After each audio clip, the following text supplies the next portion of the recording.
In the northeast of the country, soldiers of the army have often been accused of indiscriminately attacking innocent people in the battle against militancy.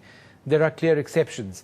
This is the story of how an Indian Army officer nearly died, saving the life of a young girl, and returned to her village to find the man, a former militant, who had shot him. Keshalai Bhattacharjee has this special report. An unusual reunion. A mother crying inconsolably after meeting an army officer who had saved her daughter and grandson's life, almost sacrificing his own years ago. And even more unusual is this meeting. The army officer hugging a former militant. They both came close to killing each other 16 years ago in the same attack.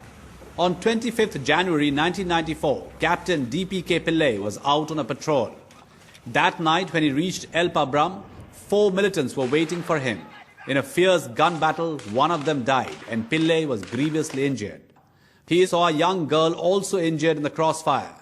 When the helicopter arrived to evacuate him, he insisted the girl be saved first.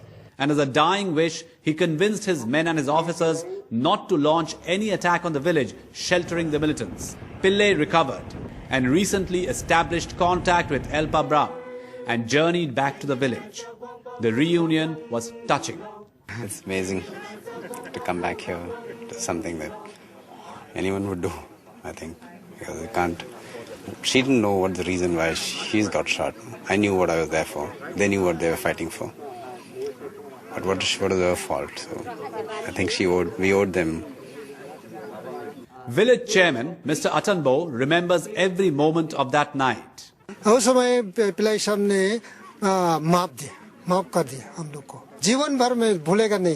Masiliu, the girl who was caught in the crossfire, is now a mother.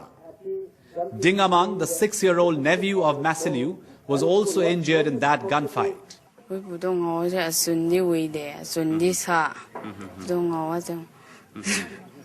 But Pillai wasn't prepared for this encounter, to come face to face with the man who had shot him. Actually, I have a picture of him with me 16 years ago. Yeah, I can't believe that I'll see him again. Pillai's colleague, who commands a battalion near the same village, says this story is like a soldier's dream. It's a dream for every soldier to be known as a savior rather than a killer. It's rare for a soldier to return to a village 16 years after he had led and against militants and almost died in that attack. It's even rarer for a village to invite a soldier back, a soldier who had saved a life of a girl caught in a crossfire and almost saved the entire village, particularly in a state which had been fighting intensely against the Armed Forces Act. In Elpabram of Manipur's Tamenglong district, Keshalai Bhattacharjee for NDTV. Tuba.com